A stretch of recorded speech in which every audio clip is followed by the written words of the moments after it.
Welcome, ladies and gentlemen. I want to welcome Tony Lowe tonight. He's going to tell us about problems in the Florida Department of Correction. Our audience knows that things are very bad there. Tony, what have you got for us? Can you repeat that question? What is it that you want to let us know? Just to bring to light that, Florida hides and puts a lot of things on the Internet, making it seem that they have everything under control in the state of Florida, but it's quite the contrary. It's gangland violence. Drugs are at an all-time high, and people are abusing drugs at an all-time high. Since I've been at this institution alone, I've seen 4 people OD on synthetic drugs to the point of death. I've seen many stabbings. I've seen many cuttings. I've currently been incarcerated in the state of Florida for going on 18 years now. I came into the system in 2001, and back then the system seemed to have a little bit more control, even though their tactics were pretty much still the same, a put-down mentality, no understanding. The put-down, no understanding mentality still exists, but there is almost very little, if any, control. And it's my opinion from the experience that they participate in it because they know if they keep us divided, they can stay unified and in control. Yes. And like recently, this Friday, an individual died in a cell in confinement. He was placed in a room with a rival gang member, and that should have never happened because it's maximum security, and the computer system lets the officers know in the dormitory what gangs people are affiliated with. Yet they put both these people in the same cell, and one individual ended up killing another person in the cell that could have been prevented. Yes. Now, the guards obviously did this on purpose. Is this what they mean when they're talking about gladiator fights? Similar, yes. What happens is the guards know that they're outnumbered, and sometimes to push their agenda, they'll involve gangs and give certain gang members in those gangs secretly rewards to further their agenda or whatever they're doing so they can keep control over the compound. They'll sow dissent. They'll call somebody a snitch or say that somebody's telling on another person to get that person off the compound if that person is a troublemaker or is a person who's bringing things to attention to the public or a grievance writer, somebody who writes a lot of grievances, is always in the court system and is always bringing attention to the corrupt system. They'll do anything in their power, compound-wise to try and X people like that out. That's why I'm very adamant about keeping myself and my real identity somewhat of a secret because, I've gained a reputation over the years for being a solid individual, and I don't want to have to end up going to war with any of these other people because I'm not gang affiliated. Yeah, we don't want anything to happen to you either, Tony. This is actually very disturbing, but the guards are doing this because somewhere along the line, the gang members got control of the prison system.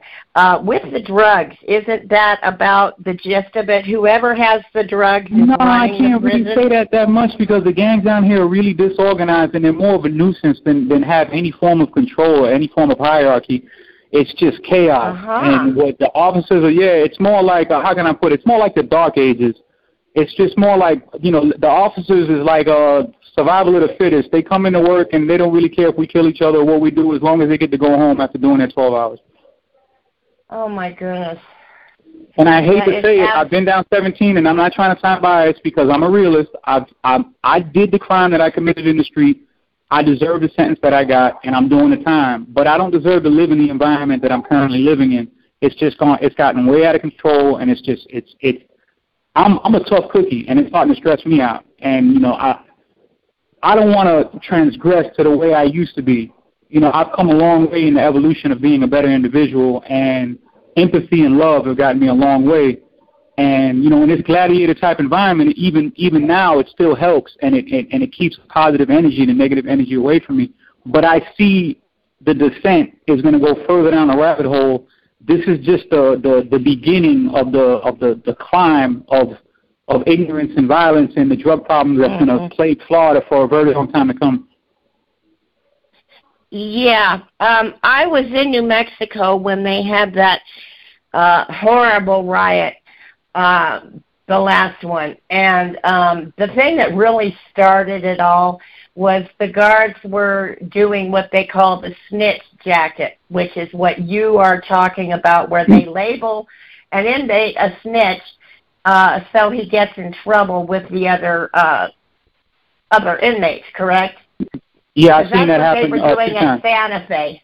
And what ended up happening was, well, the gist of the whole riot was they got a hold of acetylene torches. They broke into the protective cell unit, and they burned everybody to death. Wow. that was in there. It was absolutely horrible, and it was very much like the South Carolina riots. They knew it was going to happen. They had been warned, but it's almost, I concluded one of two things. They either did not care or they wanted it to happen for whatever reason. I hate to say, since I've been incarcerated, it's a combination of both. A lot of the correctional officers that work for the Department of Corrections in Florida are sadists, and they thrive on violence. Yes. And then it's the other thing which you said is just it's a I don't care mentality, you know. And Department of Corrections hasn't helped any either. Last year they cut a little over $2.5 million to different programs they were providing for inmates such as myself who are trying to better ourselves and become productive inmates, and in turn facilitate to make other inmates constructive. They pulled a lot of those programs, and now what they have is like a modge of religious faith-based programs and inmate-made programs, which do help, but they don't touch the youth and the real people where it really needs to happen. And there has to be some type of forcible program down here or something to unify the inmates and give them the opportunity so they don't go down the current road of harm. I would agree with that. I'm sure that that's not the only problem that you have experienced with the Florida Department of Corrections. Can you shed the light on some other things that are happening? Yeah, I'll give you an example. I studied a little bit our current prison situation and the fact that, you know, the United States is mass incarceration. I've watched documentaries such as Survivor Guide to Prison, the Stanford Prison Experiment, and the 13th Amendment. And Florida was one of the first states to unify its prison system after slavery was abolished. And it's been that kind of play down here. Florida has always been the last state to do things. An example is we just got a tablet program that has been going on in 48 other states. And it just came to Florida. And out of those 48 states, several of those states gave the tablets to the correctional facilities for free. Yet Florida charged us a $129 fee for the large tablet and $79 for the small tablet. It's been major exploitation. Example, the canteen system down here is corrupt in the sense that a ramen noodle soup that you would pay for maybe 14 to 18 cents for on the street, you're paying 65 cents for. All the prices are inflated. They used to have a package system down here, but it wasn't a package system where friends and family could send you a package. It was a package system where you can order stuff through the package system. Your friends and family could, and they eradicated that because they couldn't come to a contract agreement that would benefit them. So basically, we're at the mercy of the state of Florida. If we want to buy sneakers, sweaters, T-shirts, underwear, socks, we have to buy all of that through the canteen system's packaging system. Our family members cannot send us any food from the street. They can't send us any clothing. I mean, it's very limited the things they can send us in the street. An example, the only thing they can send us is paper and stamps and envelopes and cards to write with, or they can send us money into our accounts. And it's not us being exploited. It's our friends and family being exploited by the outrageous prices. And it hasn't changed. It hasn't gone down. It's just progressively gone up. And it's being a necessity sometimes because Florida does not provide any hygienical comfort items beyond toilet paper, toothbrush, and toothpaste. We have to buy our own deodorant. The soap that they give us is soap that you would find in a hotel that you can probably use 2 times during the course of a week before you have to get another bar of soap. So we have to buy our own soap and our own hygiene products so we don't walk around out of order.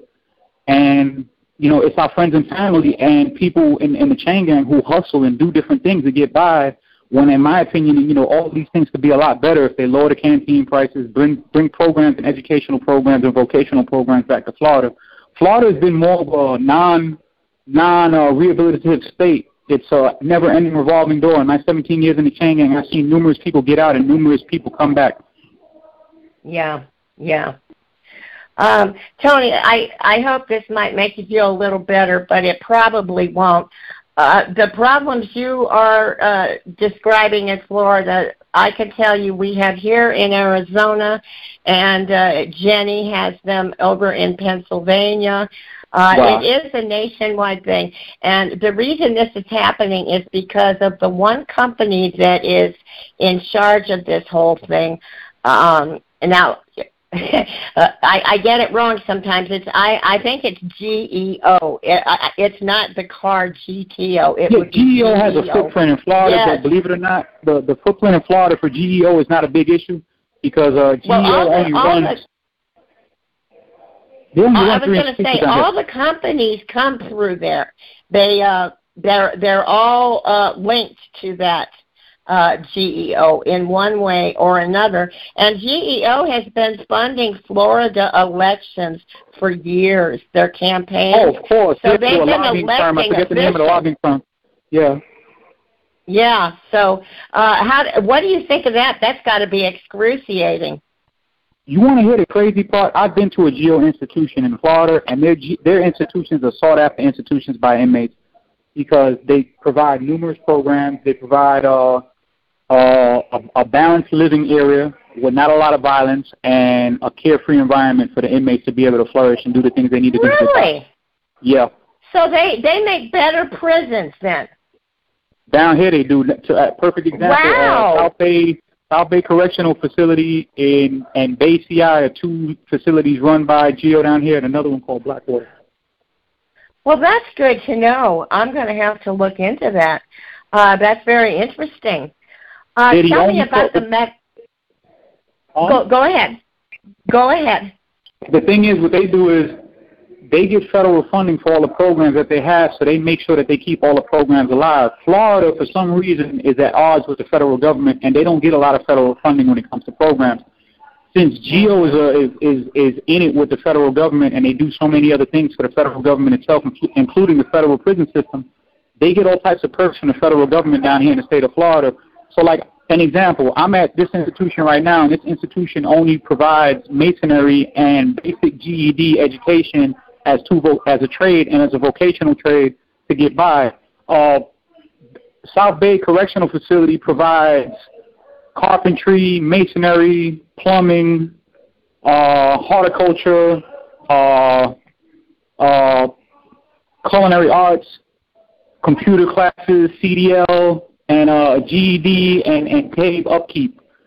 And there's no other institution, there's no other institution in the state of Florida that can match GEO when it comes to programs. The Bay CI institution provides a dog training program where they train dogs for veterans and for people who need assistance. They train assistant dogs, and they train fire dogs and police dogs, pre-training before they go to training to become either drug-sniffing dogs, bomb-sniffing dogs. All of these things happen at Bay CI, which is another institution that's run by GEO. Then they also have another institution which they recently got, which is called Blackwater, which is above Santa Rosa in the very corner of Florida. And that's another institution that has a slew of trades. And they have another institution above South Bay called Mohaven. And it's another institution. These are institutions that inmates go to. They don't get in trouble. They try and stay there because the environment is carefree, because there are no-nonsense institutions. One major infraction, and they'll put an individual on a bus and ship them. Uh-huh. I was at South Bay Institution for almost 4.5 years, and I got into it with my teacher. My teacher he put some how do I put it? He sowed dishonesty in a situation that happened in the classroom. He put something before an investigator. They put me in the investigation. What they call the Attorney General, and being under investigation, they shipped me from that institution. Oh, I am sorry to hear that. Is there a chance you could get into another one? Well, I'm trying to now. See, recently I'm right now speaking to you from confinement, and the reason why I'm in confinement is because I was they found in my room in a radio that I own 3 micro SD cards, which I use to watch movies or put movies on in the dorm, which is prohibited, and they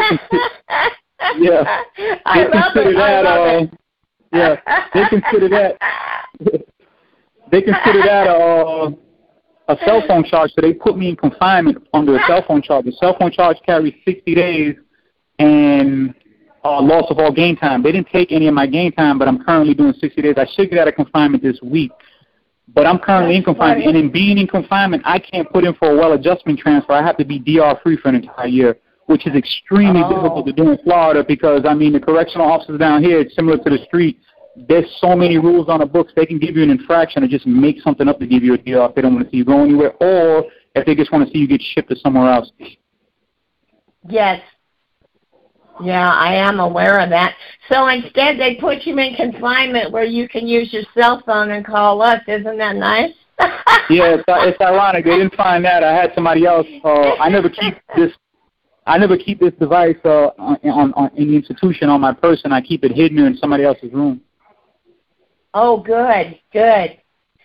Listen, I did want to let you know, now that we are in touch, I would like you to give me a list of people to contact in case something happens to you and we can't get in touch. What I'll do is I'll text you all that information because I don't have it on hand right now. Because what I'm doing, it looks like I'm talking into a book. Email it to me. Definitely. Yeah. I'll email it or I'll send it via messenger. I'm all right. The probability of something to happen to me is minimum to none. I consider myself blessed. I roll with a higher power. The one thing I've learned since I've been incarcerated is empathy and love, two qualities I didn't quite have in the street. And those two qualities have gotten me by since I've been in prison. I've been pretty carefree. I'm more tired of the suffering that I see my fellow man, inmate and convict, going through in this state. And like I said, I'm a realist. I'm pretty intelligent. I can look into the future by the current patterns and things that are going on in Florida. And I've come to the conclusion that this is going to just get worse. It's going to get much, much worse before it gets better. But Florida is not going to resist it getting worse. They're just going to roll with the punches and see how it works out. Okay, I know what's going to happen, the same thing that happened in Santa Fe, New Mexico. They're going to have a massive riot. A lot of people are going to die. They're going to have to build probably a brand new prison, too. Well, no, this is what they've done now. They have spread out through the entire state of Florida. They have what they call annexes, and the annexes are built in a prison style, which is very unique, with a very heavy level of segregation in between movements and a form of controlled movement that makes it virtually impossible for more than one dormitory to really have a riot and then not be able to get it under control. So they've thought that process out. My issue is they haven't thought out the control process and the way of trying to nullify the problem or come up with a solution before it does get to that level where it's going to either be more inmate-on-inmate violence or the inmates are going to rear their head and it's going to become inmate-on-officer violence. Yeah. An institution is a micro world within itself. There has to be a certain amount of negativity for the gears to run smooth. There has to be a certain amount of cell phones on the compound. There has to be a certain amount of drugs. There has to be a certain amount of contraband to pacify the institution so people can get somewhat distracted and get lost in their ways. Now, I don't agree with the synthetic drugs that have currently been put into play in Florida, but the reason why these drugs are so popular is because Florida has a zero-tolerance rule for marijuana, and basically what they do is they give a drug test, and if a person gets a dirty urine, they get a 60-day DR, and they lose 120 days of gain time. So a lot of the young individuals and people who like to entertain and pass their time using drugs facilitate what they call Molly, which is like methamphetamine crossed with MDMA, and they got another drug which is called Tucci, which is considered a synthetic version of K2. Both two very powerful drugs that, unlike marijuana, a person can smoke marijuana until they fall asleep. Tucci will make your heart explode, and so will Molly if you smoke enough of it, or if you induce enough to eat a drug. Yeah. Oh, no. And that's one of the main things that I see going on. And then these two synthetic drugs, I'm no scientist, but I've done basic studies and looked into these drugs, and there are two forms of synthetic drugs which are very, very bad for the body. And it's later on in the Department of Corrections in Florida, it's going to be a twofold because they're going to have a lot of inmates with all types of chronic diseases. So, then you're going to see a whole other inhumane factor when they're not providing proper medical attention for a problem. Really, in my opinion, they can nip in the bud now if they just take away the marijuana piss test and tell people, listen, we're not piss testing for marijuana anymore. And just, if you catch somebody outright smoking marijuana, then take them to jail. But if not, just leave them alone. Yeah. Really, because that's something that in many states now they're legalizing simply because there's not room for these people in jail, and it's not one of the drugs that hardened criminals are known to commit crimes on, okay? Yeah. So it's just getting ridiculous. And like you said, Florida may be one of the last states to do anything about it. They just recently, last year, they legalized marijuana for municipal purposes, and this year they just put on the books, they restore the rights of voters who have been convicted prior of a felony as long as they don't have a sex charge or a murder charge. So that, in the next election, should make a great impact because they had close to 1.5 disenfranchised individuals in Florida who were priorly convicted who couldn't vote for many years in Florida. They had to go through the governor's office, and the governor might reinstate the voting rights every year, maybe 2,000 to 3,000 people. Oh my! Well, that's good news. So I look forward to that. I really supported that. I also supported Andrew Gillum, which was a Democratic governor, but he lost the election. But in my opinion, he lost the election because he didn't have that swing vote that he needed from that 1.5 million disenfranchised voters. So I'm hoping that he runs again because his whole agenda was prison reform, and he had an NAACP package which he was going to put into play if he had become the governor. But he didn't. We got DeSantis, a Republican, who's just basically pushing the same agenda. Melissa, can I jump in right here? Yes, you may. I just want to say that I did some time in Florida, and I was one of them people that couldn't vote. And we actually held a rally for Andrew Gillum and Vote Yes on Amendment 4, and I was just as disappointed. And I completely agree. If they would have had the voters that were felons, if we had our rights, he would have definitely been in there. So I hope that he would have been a landslide. Yeah, I'm really pushing for him to run again, and I think that once that happens, things will be better for Florida. Unfortunately, it was just put on the ballot, and I just actually went last week and put in my registration to be able to vote for the first time in my life. Yeah, you see the difference, and there's a lot of disenfranchised voters who want to do the same thing you want to do, who now people running for office are going to have to cater to that demographic of individuals who are disenfranchised and who are current, convicted felons in the past and who know people in prison. Right. It felt really good to be able to put it in. I mean, I've been home for damn near 10 years, and I couldn't vote. I had put in with Rick Scott to get my voting rights back, and he denied me. That's a positive thing that happened. So hopefully we'll be able to use that to create change in the future. I know they're trying to put wrenches in it already, but it's not going to happen.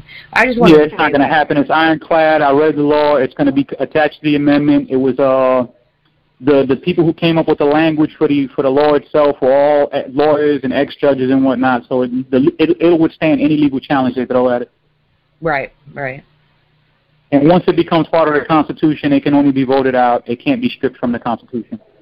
All right. I just wanted to hop in and say that. I got excited when you were talking about Vote Yes on 4 and Gillum. Yeah, I did too, because allegedly, I don't know how true it is, but I found small rumors on the Internet, and that same group who moved for that amendment are going to try next to move for an amendment to restore the rights of individuals who are currently incarcerated, which will be a completely different demographic, which will really help us, the educated convicts. Yeah.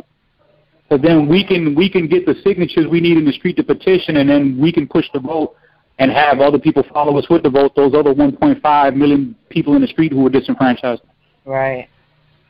Well, if it happens, I'm hoping that's true. Well, Don, don't you have more questions for Tony? Huh? Do you have more questions for Tony? Because you're in Florida.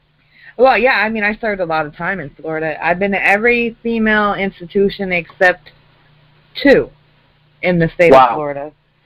Yeah, and some of them are even closed down. I was at Broward that had death row, and that's closed down. They're actually doing ghost tours of it now, and it's so crazy watching them do the ghost tours of the place that I used to be. And it was scary as shit then, but I mean, you look at it now and it was even scarier. But I mean, Florida has been very corrupt for a long time. And I see so much go inside, and like you were talking about the programs, like even with the females, some prisons have more programs than then people that are stuck at other prisons because that's where they were, classified to go to, or their custody puts them there, then they don't have the options for those programs. And it's like, okay, well, I think every prison should. If it's a Department of Correction, why are you not giving them correction and the opportunity to correct their behavior? Because, the 3 C's, the only one they care about is control. Yeah, that's exactly what it is, pure control. Like they have a rule right now where you have to be 5 years or under to be able to get into a program. Some teachers make an exception, and a lot of people will have more than 5 years. But mandatory, they push inmates into classes who don't want to be the class, who are occupying a space and driving their teachers crazy, and might show up twice a week when you can actually fill up classes with individuals who want to be there, want to get an education, and want to be rehabilitated. Right. They did that too. They would mandatory. Like I had to take desktop publishing. It was mandatory. I have the certificate for it now, but I really didn't want to. I had to fight tooth and nail to get a lot of programs. And then I'm self-educated through a lot of different skills and subjects because I take the initiative to take chances with a cell phone so I can go on the Internet and research and do study because I want to be employable when I get out, and I don't want to be a reject or a homeless individual when I know I have the capacity and the learning ability, and I've learned and mastered a lot of different trades and skills in prison on my own, with little, if any, help from the Department of Corrections. Right. And it's everything is restricted. And I don't know if you have family support and help in there, but I do have a program, if you know anybody, to where I put bags with hygiene, gift cards for restaurants, shoes and clothes. I'm trying to get cell phones in there. That's been really hard for me, but I give it to them when they gain freedom. If they don't have, family to support them, just to give them a little, help, a handout. Yeah, they give them a boost. My main thing, in my journey in prison, like I told you earlier, I'm a realist. A lot of people belong in prison. I hate to say it. Oh, yeah. And I met a lot of people there. Yeah. I met a lot of people that in there that I would never want to see them on the street again. Exactly. Yeah. But there's also many in there that are so talented. They made a mistake. And there you have the people in there that are innocent completely, and those are the people that we advocate for. I know one lady that actually cooked her kid in a pot and cut him up and served that child to her husband when he got home from work. Now, I don't ever want to see her on the street again. No, of course not. No. But then I have somebody in there that, they were 20 and they got drunk, they got in an accident, they left the scene, they got it, like 3 years for property damage and leaving the scene. Like, she made a mistake. She was a kid, Yeah. And then they try to take the gain time, and then when she gets out, she can't get a good place to live. She can't get a job because she has to tell everybody that she's a felon for the rest of her life. Yeah, it's a major support system. Like, I've become somewhat of a master hustler in the chain gang. There were times in the past where I did sell drugs and I did do things to gain funds to be able to push myself through the court system and to help myself with my appeals and to try and build a nest egg. Over time, I've shed away from a lot of the negative hustles such as drugs and cigarettes and certain forms of contraband, but to this day I still hustle. I'm a master of art. There's nothing that I can't draw or sculpt that I try very hard to put on the Internet, and I do sell. My family helps me sell a lot of my artwork. I put a lot of ideas together in inventions. I've made quite a profit off of 2 inventions that I put out in the street in the past. I'm not saying I'm well off, but I built myself a decent nest egg, so when I do get out, I'll have something to land on. But I did all of that independently. I didn't do that with any help from the state of Florida or the correctional system. Right. Most of my education was self-education, too, and I worked in the law library for a long time and got to really learn the statutes and everything and help people with their appeals. So, self-education to me is the most important, and I commend you for taking your time to do that because, I've seen a lot of people in there that all they wanted to do was play spades and get into the prison life of homosexuality and cliques. And the homosexuality has gotten so rampant in Florida, they have their own gang now. They call it the OK gang. Oh, no. Yeah, OK. That's the name of the gang because it's okay to be gay. That's their motto. Wow. Okay. Well, most and they're of them just are as dangerous. This is the crazy state. part, right? It's a bunch of sissies in the gang, right? But they're all just as dangerous as any other gang in the state of Florida. Oh yeah. Oh yeah. Definitely. Yeah. Yeah. Uh-huh. You don't want them at your local gay bar. No, definitely not. No. But it's how funny. The officer just, I mean, I know I laughed the first time I heard it, but it's stuff like that where it's just gotten, see, down here they don't allow any sexual material in the chain gang, i.e. Playboy, Hustler, any type of magazines, which I do agree to an extent should be provided to certain inmates as a form of release. Yes. So what you get is you get people who, A, either turn to sexuality, B, will literally masturbate in front of a female officer, which is something that's very rampant in the state of Florida. Yes, that you have young individuals. On the female side too. Yeah, you have young male individuals who will literally, they call it gunning. They will masturbate in front of officers. Most female officers, you know, they disdain it. Most of them ignore it. Right. But it's from it's cause and effect because you didn't provide these simple things. And the reason why they don't provide it is they blame it on the sex offenders because they intermix sex offenders with regular criminals on a compound as opposed to many other states which segregate sexual deviants. Oh, no. Yeah, down in Florida. How does that work out? Mm-hmm. When some people find out what other people are in jail for, those people become a form of release.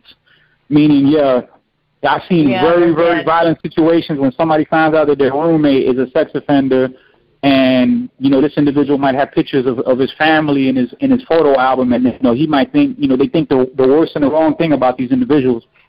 And I've seen crazy things happen, but Florida does that through and through. They'll put, like an example, I'm in prison for second-degree murder. They put people in a room with me that are robbers. They put people in a room with me that don't have the same charges or meet the same demographic I do. Now, they do have a computer system that relegates how the classification system works and who they can put in a room together, and usually it works by the amount of time an individual has and height and weight. But really, beyond that, there's no other point. Custody level. They go back like that too. Yeah. Levels. When I was in there, it was like maximum. I'm HO4. I'm HO4 for life because I have an attempt to escape charge, which I beat. And due to that attempt to escape charge, I'm not eligible for a work release program. I'm not eligible for a work camp. The only thing I'm eligible for is to be in a cell in what they call a high management building. Which every night I go into a room similar to the one that you see me post on Facebook, and they lock the door, and then in the morning they open it, and then they lock that door during every count. Oh, wow. Yeah.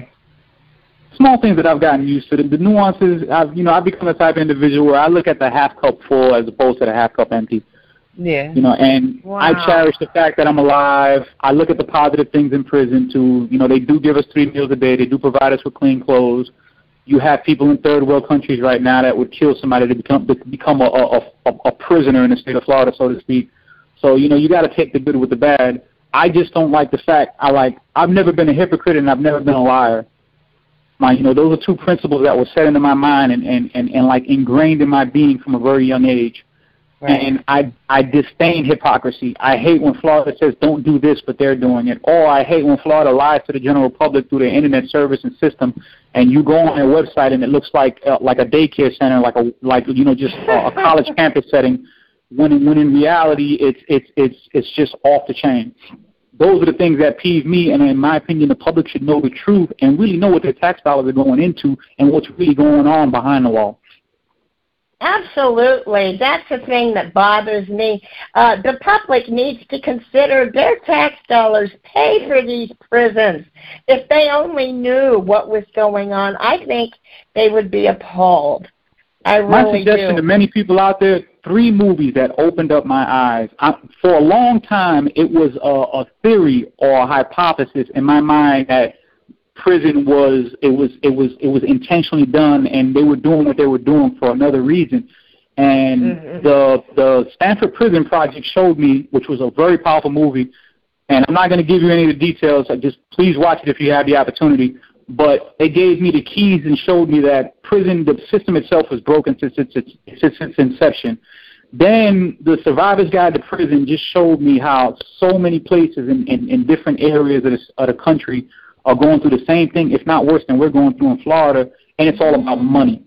And then the 13th Amendment showed me how, another powerful movie, showed me how individuals, big corporations bank on prison and make massive money off of prison, because prison is, in essence, a new form of slavery.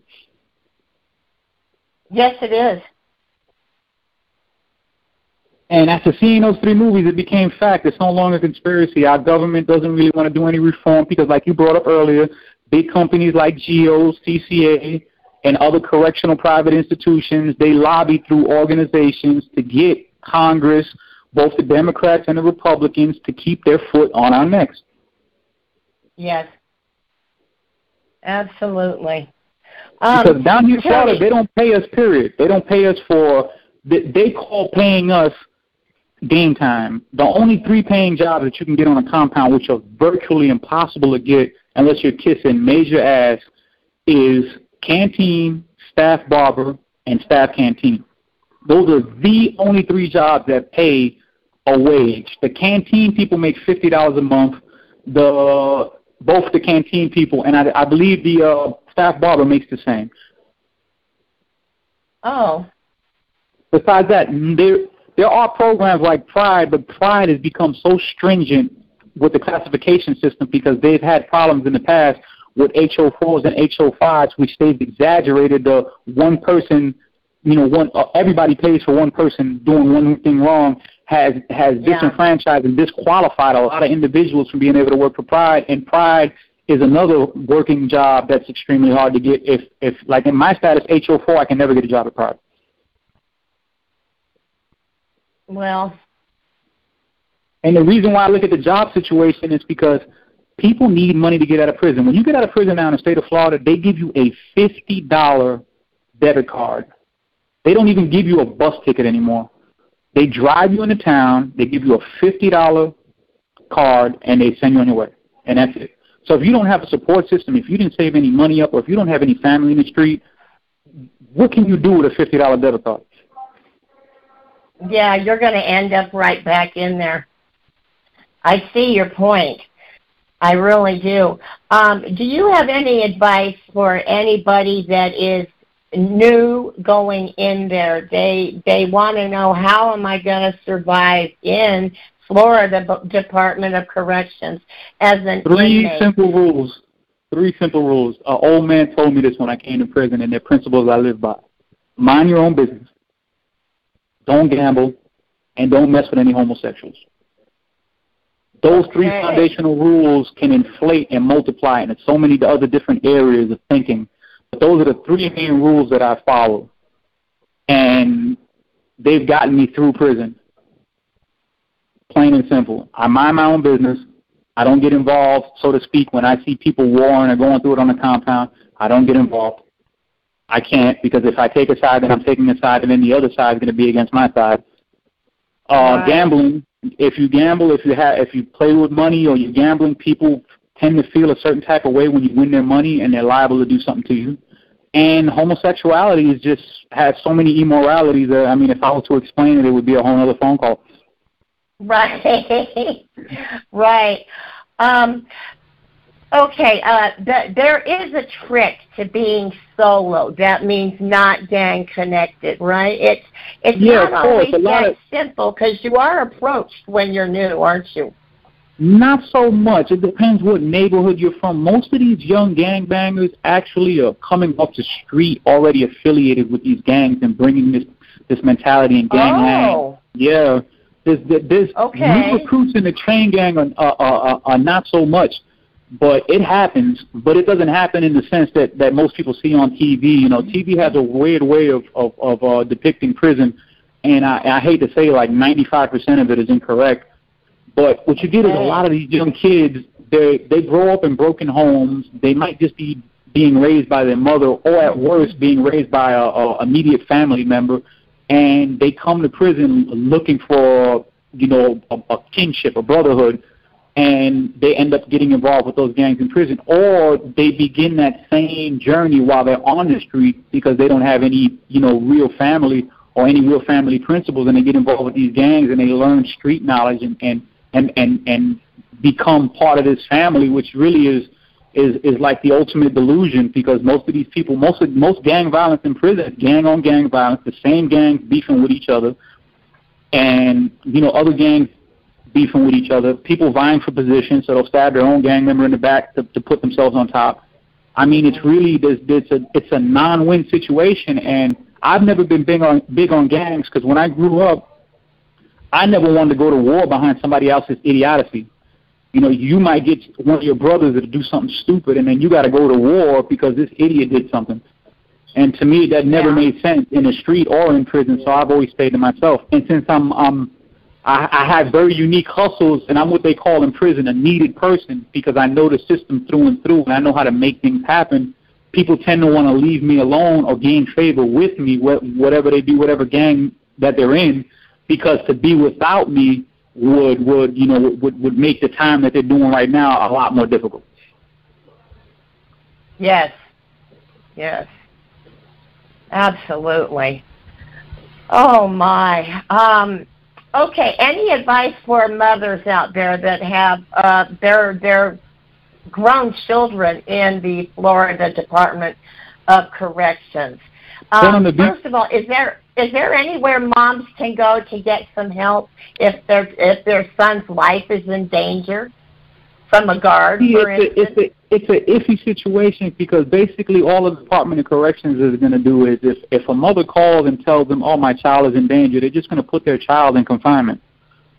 Right. And when you're confining them to check-in status, this individual is going to be in a room alone. I don't really recommend for people to be in this type of environment, confinement, which is basically solitary confinement, 23 hours in this room.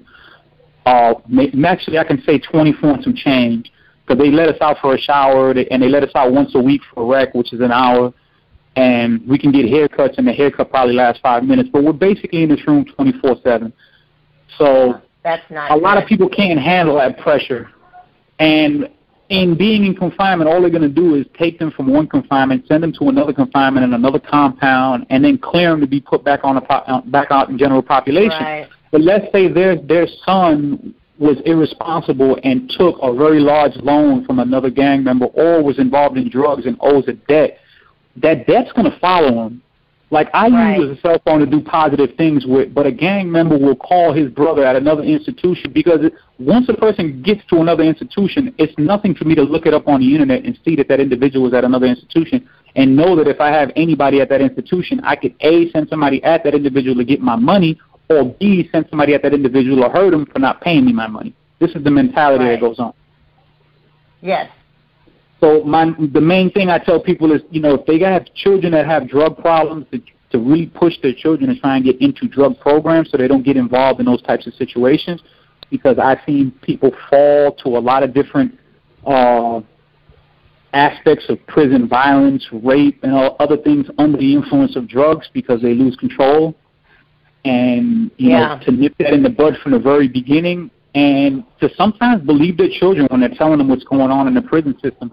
And also another thing that's good to do is to constantly call a correctional institution if their kids are having problems at that institution, and get other groups such as yourself and bigger groups to call and blow up their emails, blow up their phone lines. See, because Florida is a hush-hush state. They don't like to think that the public really knows what's going on in here. So when people shine a light and start pushing and showing, hey, they get scared, and it kind of makes them move to do the right thing for a little while, because they know that somebody's shining a light in the darkness. That's a very big factor. I've done it on numerous occasions when I've been sent to confinement for something that I didn't do. I'll get my family to blow their line up, and I'll get people who I know and other associates to blow their line up, and in turn, something will happen. Something will give, because they're like, hold on, these people in the street know about it. They're aware of social media and how powerful social media can be, and they want to keep what they're doing, whatever they might be doing illegal, which is something. They want to keep it hush-hush, and they don't want, the public really to know what's going on in Florida. And that's the main reason why I want people in the public and people on social media to really know what's going on in Florida.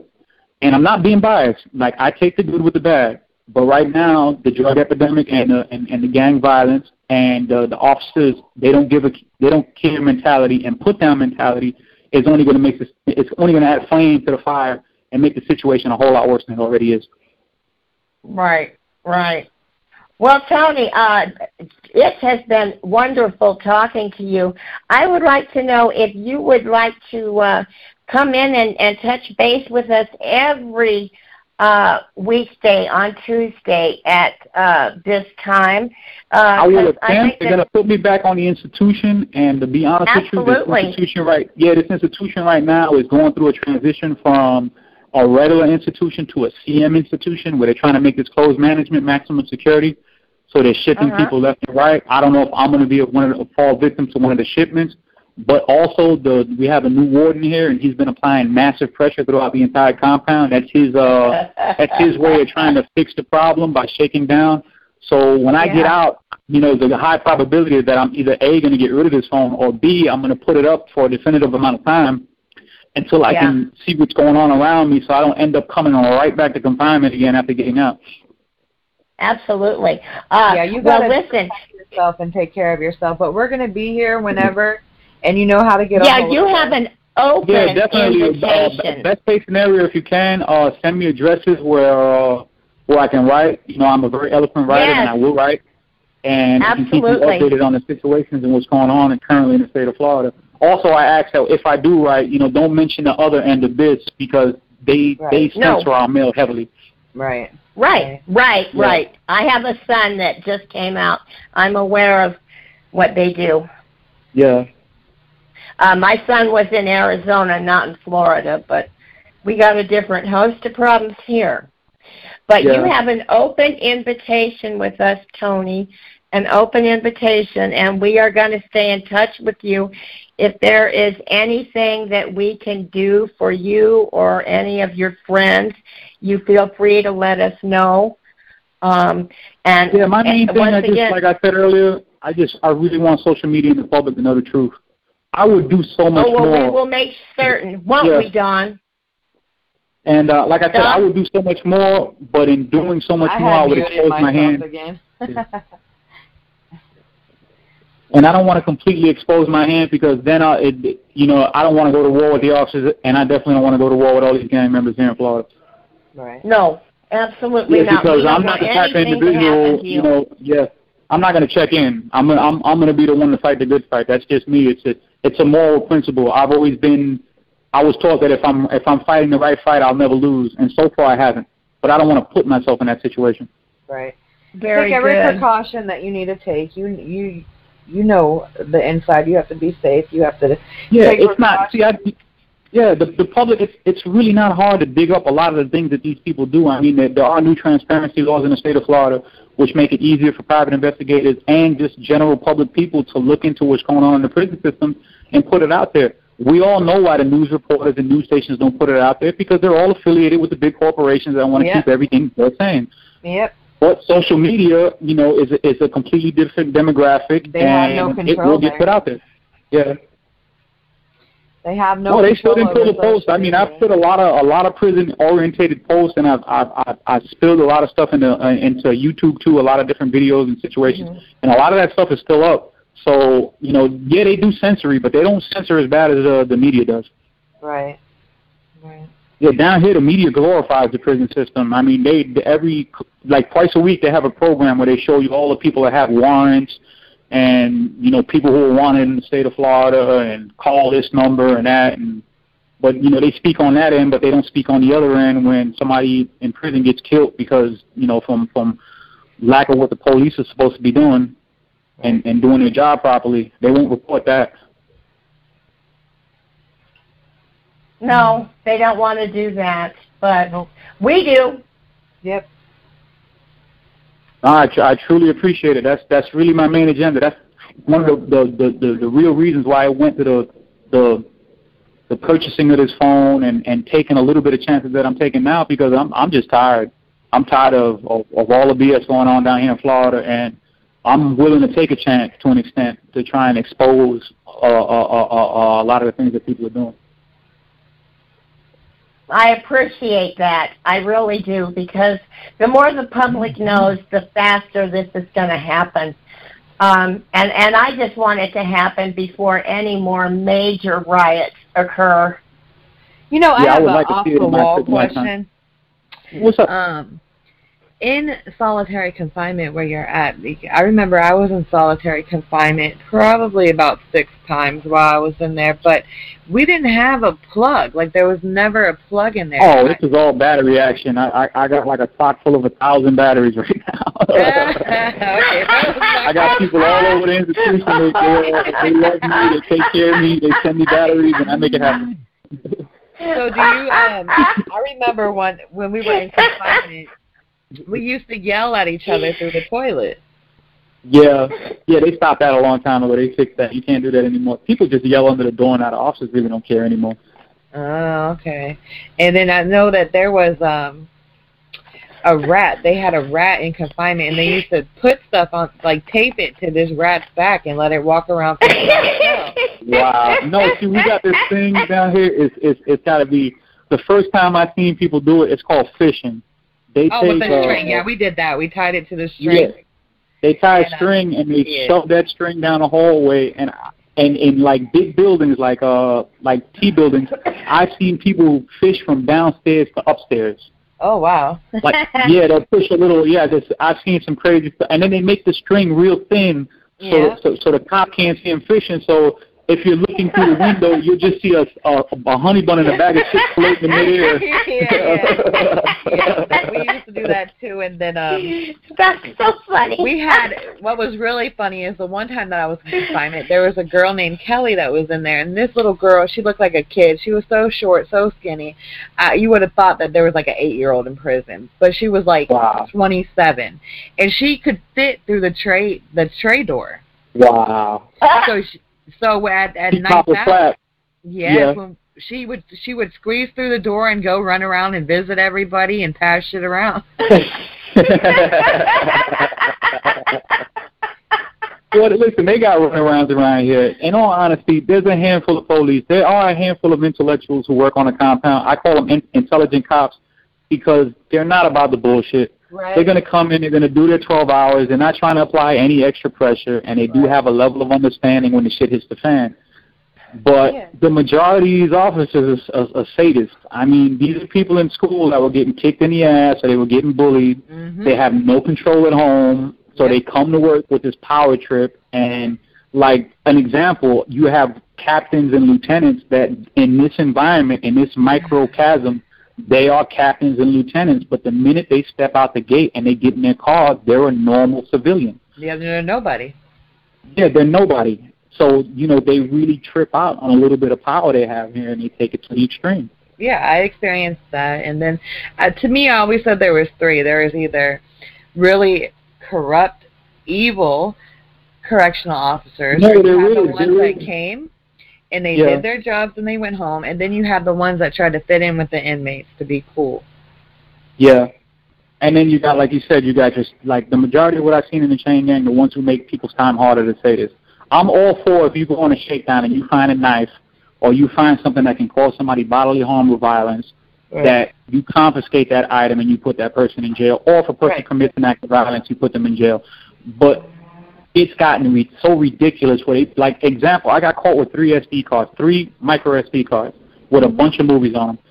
I wasn't hurting anybody. I wasn't trying to escape. I wasn't trying to undermine the security of the institution. I wasn't trying to do any of those things. Yeah, exactly. And that's considered a major DR. They gave me 60 days, and they could have took all my game time. Yeah. That's crazy. Exactly, and they got a lot of people like myself who are back here for petty things, which I consider a cell phone a petty charge. We're not hurting people. There's many reasons why I own a cell phone. One right now is to try and push a little bit of prison reform, but at the same time, it's my entertainment unit. It's my stay in contact with the majority of my family, and it's an educational tool which I use to educate myself. Yeah, they got this tablet program in, but the tablet programs that they got in, these tablets are just for sheer entertainment. They have they do have some form of educational purpose attached to them that hasn't been fully inflated or put into play yet. And they're notoriously expensive, and they're not doing, you can stay in contact with your family. It's 33 cents an email. Right. So it's not cheap. Yeah. No, it adds up. And, like, example, their phone system is so expensive that my mother lives in Puerto Rico. If I call my mother, it would cost me close to $8.50 for a 15-minute phone call. So why call her when I can call on a cell phone, which I pay a $45 bill a month. I got unlimited talk and text with a little bit of high-speed internet. I can talk to her. I can do Duo, Uvo, or whatever other FaceTime app or Messenger, and I can see her face-to-face. And I can do all of that within the confines of $45 a month. Right. Yeah, because I've had my mother come over to visit me from Puerto Rico in the past, and it was either $3,500 to $4,000, $3,500 to $4,000 to have her come over, stay in a hotel for 3 days, and visit me 2 days out of that weekend, and then fly back to Puerto Rico. How did your mother fare with Hurricane Irma? Oh, she did well. She did well. Okay. She works in a hospital, so she did pretty well. Good. Yeah. Oh, good. We're glad to hear that. Yeah. Wow. Well, this has been really a lot of fun. I really want to stay in touch with you, Tony, and we're your buddies. If there's ever anything you need, if you'd best like case scenario, on your family. Yeah, I'm a pretty upfront person. Like I said, I'm very honest. I don't lie to people. If I can't tell you the truth, I just won't tell you anything at all. Right. Send me an address. Like I said, I'm a realist. This phone, it would be a trap when I get out, is what I'm looking at. Right. And I am going to put it up. I'm probably going to put it up for anywhere from 2 weeks to a month, or I just might get rid of it completely. But I would still want to have the outlet and the ability to be able to write and still convey the message and still let you all know what's going on. We want to know. We want to know you're definitely. okay. And if you need anything, or if you need one of my packages, or you know anybody that needs a package in Florida, then let me know, because I will make sure that they get it. Because $50. Well, in Florida there are no packages. There are no care packages in Florida. Yeah. Yeah. Down here, if a person's not ordering it through their canteen, it's got to come through the canteen system. It's just ridiculous. Right, I know. I mean, when they get released, if you know anybody. Okay, yeah, definitely. I actually have a few people in different counties, and I'm trying to get people for each Florida prison where I'm at, so that I have a representative by each county, like to where they go home to. There would be a care package waiting for them. That way they could get food. They would have a change of clothes. They would have soap and hygiene, toothpaste, brush, because it's a repetitive door, and I think that would help break the cycle if they come out and they have support out here. Yeah, definitely. My whole thing is with a lot of people, a lot of these young individuals that I see get out, they don't learn how to fish in a chain gang, and they get out to nothing. So they get out to what they knew how to do and that what they know how to do is probably what got them locked up to begin with. Right. Or it's very hard once you get out here to I mean, I think, like, with men, it's a little bit easier, like, for construction jobs. They don't really trip too much about that. But other than that, it's pretty difficult to get employment once you get out. I can agree with you on that on one extent, but on another extent, because there's a small group of individuals such as myself that we thrive to master many fields. Right. You asked me earlier how I'm able to use a device without a plug being in the room, because in the street, I was an electronic technician. I've kept up on electronics the entire time I've been incarcerated. I know the new technologies. I know the principles of electronics. So that's one more marketable skill I have under my belt. I've learned basic carpentry, and I know the principles of carpentry. I know the principles of plumbing. I know the principles of masonry. And knowing the principles and foundations of many different trades, you can become employable. You can get a job on an intern level in any one of these fields when you touch the street. I've seen a lot of people come to prison and sleep their sentence away and basically get out the thing. I know that when they went in there, they wanted to sleep it away. They couldn't handle the reality of it. They usually went to a psych doctor. And in the female prison, it was Silicon, Depakote. Hey, listen, it's still the same drugs: Sinequan, Seroquel, Rimron, and they used to smoke Prozac, all of that. Yeah. They would crush it up and they would smoke it. Oh, I've seen them crush up Sinequan and smoke it. You see, but here's the thing: with these new forms of synthetic drugs. An example: if I go out on a compound right now and I'm looking for a sack of marijuana, it's going to cost me $5 to $10. If I'm looking for a sack of Tucci, it's going to cost me $3. If I'm looking for a sack of Molly, it's going to cost me $3. Wow. Two drugs that give a super high for 15, 20 minutes and then have a vicious hook on the end that makes the person want to repeat the process all over again. Oh, God. Oh, no. Yeah.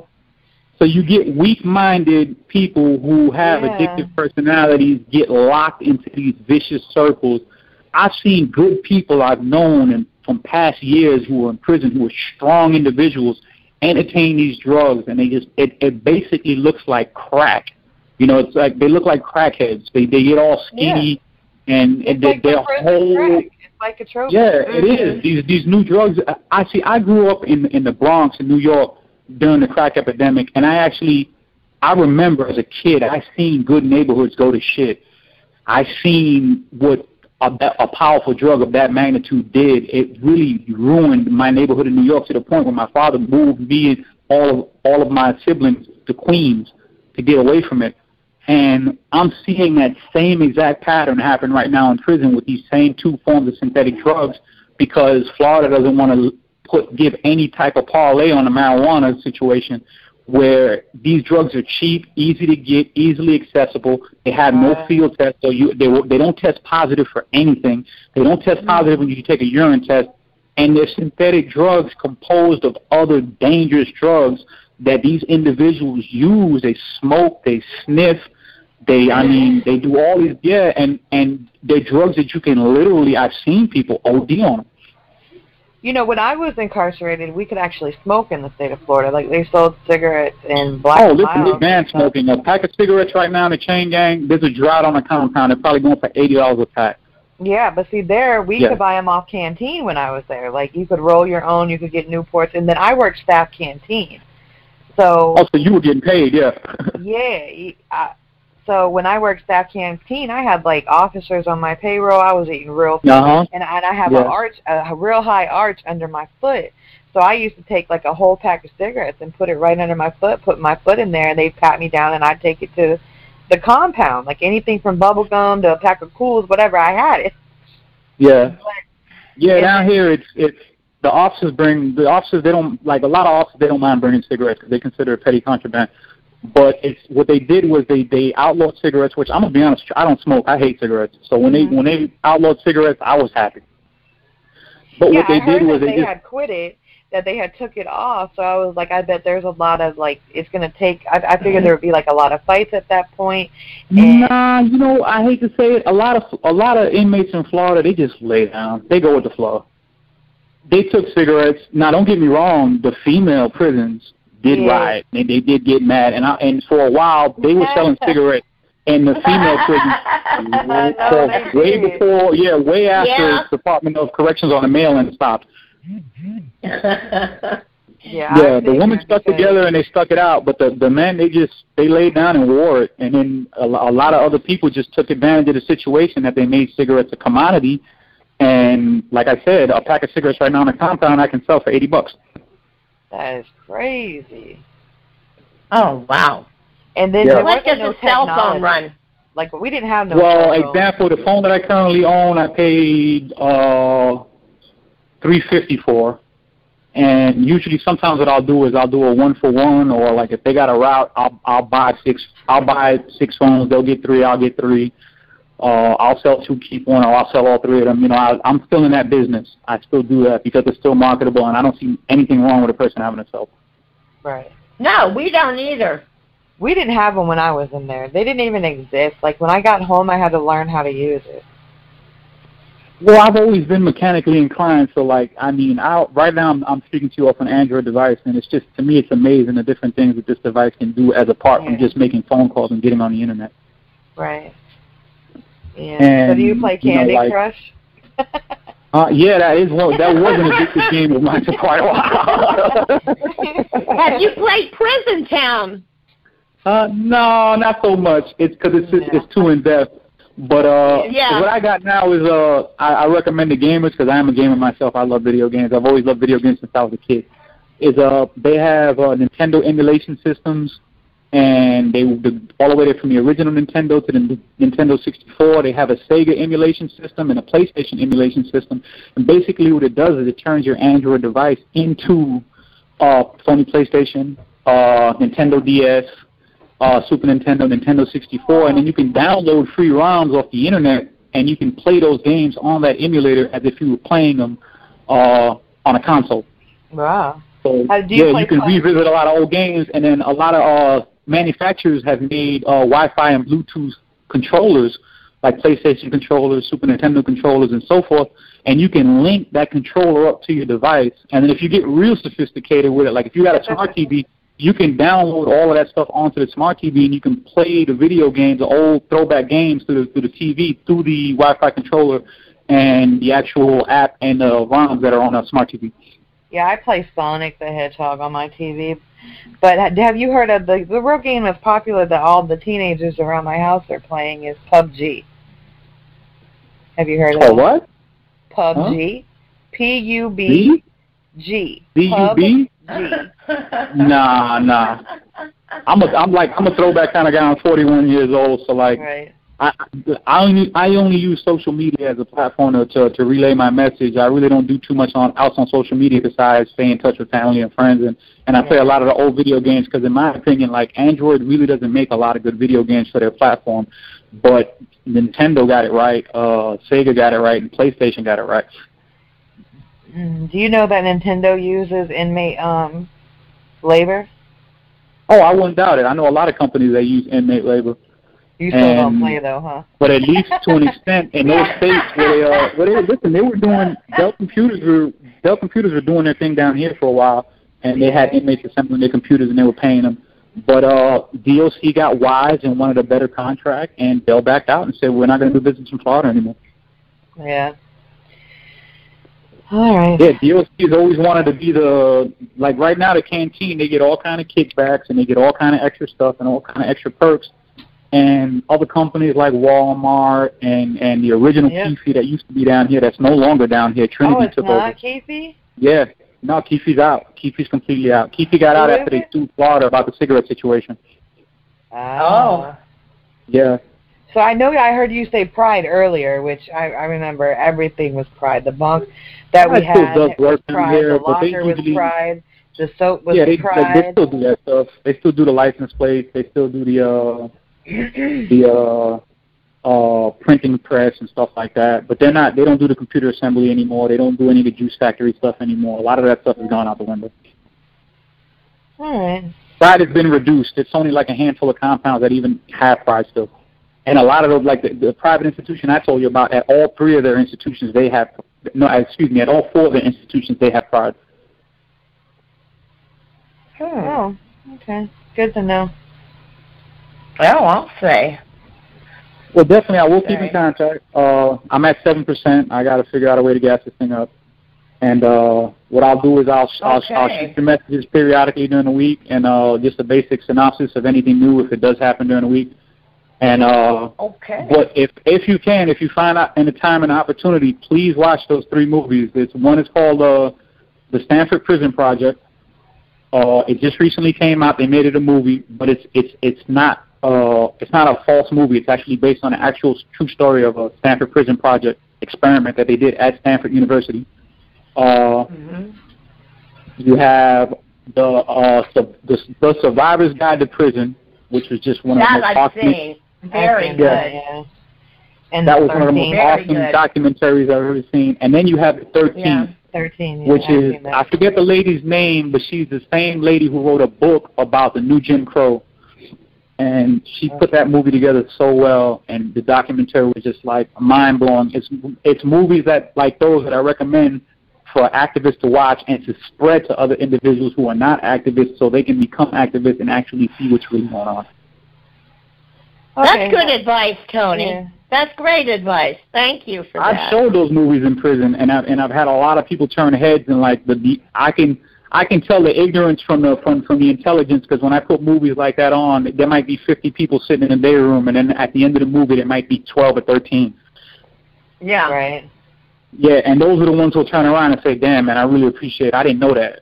You know, it's an eye-opener in here, and I can only imagine people watching it in the street, it would be a complete eye-opener. Because there has to be some form of revolution or something to give so there can be some type of prison reform. Because we're all human beings. You know, not all of us are scumbags, child molesters, rapists, murderers. and the like, or, you know, like, I did do a crime. I committed a crime. I killed somebody. I'm in a redemptive stage. I've been in a redemptive stage my entire sentence, yet I have a 30-year sentence, and I can only get 4.5 years gain time in the state of Florida. So I have to do 26.4 years in the state of Florida, where if I was in 85% of any other part of America, I would only be doing a quarter or half of my sentence. Right. Oh, no. That's Florida. And down here they don't do that. You know, they drag out sentences, and it's basic warehousing. And for a long time, I had an inkling and an association that it had something to do with slavery. And there's absolutely nothing changing my mind now. The Florida prison system, it doesn't bleed the taxpayer alone. It profits when it's supposed to be a non-for-profit organization. And I have people looking into that to try and figure out how the hell this place profits and makes money, yet they're always bitching and moaning how they need money from the state and from the federal government. You know, we're working on a project like that, too. Our very own Jenny Rutt is researching that probably right now as we speak. And, Tony, I wanted to let you know that the whole time I was raising my own son, I had that same feeling. They're pushing him to prison, and I want to know why. What, do you want to feel bad? I knew they were. I just knew they were, and I couldn't prove it, and I didn't know why, and I actually felt like I was going crazy for a number of years until I found out the whole story about mass incarceration and prisons for profit and all the companies, and oh boy, I got to tell you, it really upset me as a mother. Well, one of the most it not only happened to me, it happened to your mother too. Yeah. One of the most powerful posts I've seen so far is a law that was passed in Colorado, and Colorado said no more free labor in prison. Yes. They amended it and made it a law, and I hope in succession a lot of other states following suit. Yes. And I think another thing that's going to help is if states start cutting the sentences in half. Yeah, they're not cutting any sentences down here. Florida makes sure that most individuals do their entire 85%. That's the minimum you can do in Florida. There is nothing lower than that you can do in Florida. So, example, if you have 10 years in Florida, you will be doing 8.5 years in prison. Yeah. And I disagree with it to an extent because if you want to get control of your prison system, enact incentive programs and bring the parole system back in full effect, which they've completely gotten rid of the parole system. The parole down here is only around for old offenders that are still under the parole system, and they're down to like 3,000 and some change. And basically what Florida is doing is they're waiting for that little bit of people that are eligible for parole to either die out or be paroled out, and they're just going to completely eradicate the parole system. Oh, groovy. That's smart. Not. Oh, boy. Yeah, it's getting to be a mess, and I'm afraid you might be right. It may take some sort of revolution. It takes a small group of people, like-minded people who are humanitarians and who believe in the human ability and power of love and compassion on their fellow man. You cannot do the amount of negativity that's going on in the prison system and not pay the price later. It's just that simple. Negativity gets paid with negativity. I'm not a big believer in karma. I have a very complicated religious belief, so to speak. But at the end of the day, I know there's a God, there's a higher power. That power deals with love, and anything that's contrary to that love does not deal with God. Negativity manifests negativity. It's a disease. It's a cancer in our society, and it's just going to get worse and worse. And in my opinion, it's going to be one of the things that's going to put a dent in the world power system that the United States currently has, because the land of the free has close to 3 million people incarcerated. When you have no other country in the world, you can put two countries together. You can put China and Japan together, and Russia, and you still wouldn't get the population of prisoners that we have throughout the United States. I'm afraid you're right. You are and absolutely we're supposed to be the right. land of the free, and we're supposed to be the land of the free, and we've gotten away from that. Prison sentences have gotten ridiculous. It's become a monetary issue. It's about the money. It's no longer about the war on drugs, the war on crime. I mean, that's all bullshit. When you watch the 13th Amendment, you'll see what I'm talking about. These were all labels put on this system, this caste system, to keep the poor and the minority in prison and underfoot, not to give them the opportunity to come up and be prosperous people. All of these situations were put into play. This is our government doing this. This is our government playing these games. It's not a conspiracy. It's a reality. It doesn't take much to look into and study it. That's what I love about the power of the Internet. I can watch an informative documentary. I can take their reference points. I can go on the Internet, and I can go up throughout the entire Internet and get different points of views and come to the same conclusion that they came to, and that's the reason why they put it in the documentary. Right. It's modern-day slavery, and they're not even racist about it anymore. They're locking everybody up in the state of Florida. I've seen the white population boom in my 17 years in the chain gang. They're locking everybody up. They don't care if you're white, black, Hispanic. All they care about, if you have money and you have the ability to manipulate the system with funds, yes, a given. If you come to the court system with a powerful attorney and you have a lot of money to blow, you're probably not going to prison. But if you're any other Joe Schmo, middle-class, poor person, whether you be black, white, Hispanic, you're going to prison. And if you're mentally ill, it's a guarantee. Oh, listen, that's another issue. That's an issue for a whole other talk. Oh, you know it. The mental, there's at least 40% of the population in prison right now have some type of mental deficiency, and they shouldn't even be in prison. That's right. I've come across a lot of people that, and I'm no psychologist, but I have enough intelligence to know when somebody ain't a right mind. Right. Yeah, and prison seems like a very dangerous place for a lot of these people. And it is, and it's supposed to be. Now, I understand prison has to. There are a lot of dangerous people in here, but I say that to say this: it shouldn't be the way it is right now. It's not the dangerous people manifesting dangerous situations. It's the police with the current drug situation and the current gang situations that are letting it manifest itself into what it is. And basically what they want is they want dissent on the inmate, and so they can keep the little bit of control that they currently have. Right. And I want to make it clear, Tony, when you say police, you're talking about the correctional officers, which are called cops, too. I'm talking about the entire administration all the way on up, because there's no way in hell that correctional officers themselves can do what they do if they don't have the support of the administration that's above them. That's a very good point. I'm glad you mentioned that. And absolutely, there would be no way it would be going on. So that means everybody from the head of Department of Corrections in your state, the Attorney General, on down. It's apparently all down, yes. There's an inkling, they know what's going on. They make a farce out of sometimes making a point to try and fix something. But in all honesty, there's been institutions that have been so far out of touch and so violent that the federal government had to come in and implement rule and bring in their own people to fix certain institutions.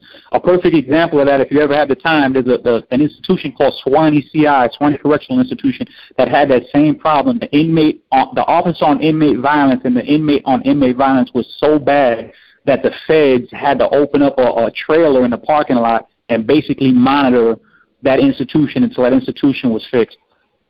Yeah. I had heard something about that, not that much, but bits and pieces. So it's astounding how bad it's getting. It's absolutely shocking. Yeah, and it's not going to stay silent.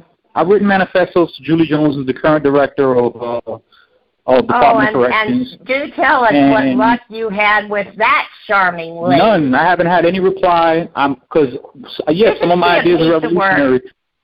I don't know how she gets away with it. I really don't.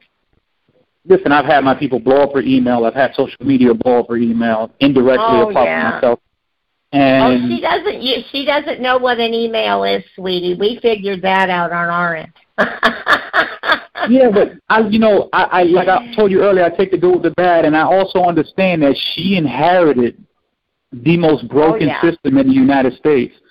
So I'm pretty sure she doesn't get a lot of sleep at night. She's probably always stressed out. Probably not. And one point I like to bring up about her is that, you know, she is a woman working among the good old boys. Yep. Exactly. Yep. So I'm sure she's strung very thin.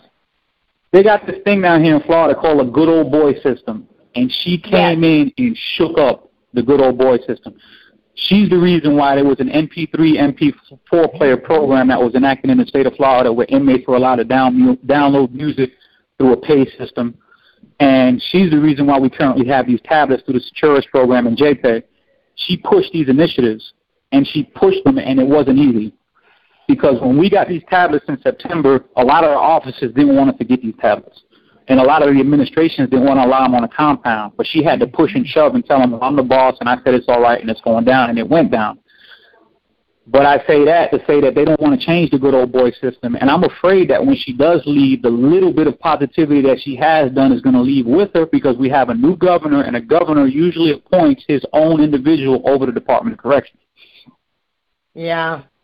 And I'm pretty sure she doesn't want to stay. You know, it was Rick Scott who brought her in, gave her a contract, and had her manipulate the system now to cut the budget. And, they basically cut corrections budget in half since Rick Scott was in office.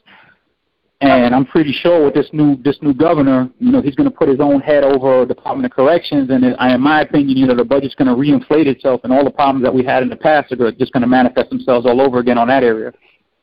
Yes. Yes. Well, goodness gracious, we are going to keep watching with you. Absolutely. No, I appreciate it. Like I said, just as best you can, because individuals such as yourself and the other individual, you guys have a lot of power. You have a lot of followers, and the plight can be spread out, and other people can see the truth, and they can just keep spreading the word, and just let it spread like fire. Because when enough people get mad and enough people, start to call their state representatives, and enough people start to get on social media and contact their state representatives and their representatives in Congress, then there's representatives going to be like, hold on, something's going on, we got to fix it. Absolutely. Absolutely. Because I'm American, I'm very patriotic, and I believe in this country, and I know that this country was founded on those basic principles. When people didn't like something going on, they all got together, and they all made their voice heard. And 9 out of 10 times, our raggedy government did something about it. Yes, that's so true. That is so true. Well, listen, Tony, it has been a real pleasure having you on our show tonight. And we will all be in touch with you, and it's been a real pleasure making your acquaintance, honey. You take good care of yourself now. And if you'll hang on, the three of us will say goodbye after Don turns us off, okay? So don't go anywhere. I'm not going anywhere. All right. Okay. Don?